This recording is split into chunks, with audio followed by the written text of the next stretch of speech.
Oklahoman Newsroom. This is an OSU update. I'm Jenni Carlson here with Kyle Fredrickson. Kyle, year 3 for Mason Rudolph, and some information sort of coming out about his offseason. He's a guy that has obviously got that sort of NFL frame, but he did some work on it this offseason. What have you found out? Yeah, well, that was the thing. We saw him in fall camp, and we assumed that he put on weight. You know, the guy, his muscle definition, his arms, he just looks more mature. Third year in the program, like you said, it's going to happen.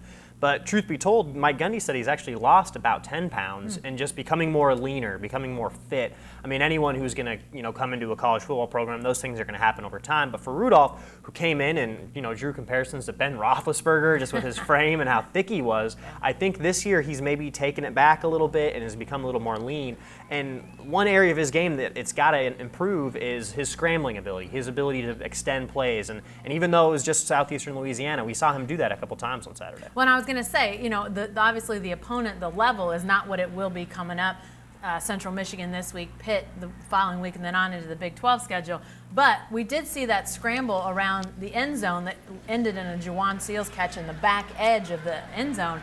I don't want to call him Eli Manning, but he sort of did an Eli Manning impersonation. He avoided some things. Is that the direct result of some of that? I think it is. Yeah. Coaches attribute it to that, him being more nimble, more quick on his feet. The health of his feet is also critical, after having foot surgery in that Boulder game.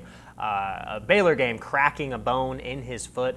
So these are all things that combine to make him a better threat on the ground. He's never going to be J.W. Walsh. They're not going to run a whole lot of design runs for him, but that backyard football stuff, that running around and making plays, we've seen it from him throughout his career. And in a lot of these games, even against Big 12 opponents, when he sees that big crease down the middle, he's got to take it and run, and prove that he can get those tough yards when he needs them.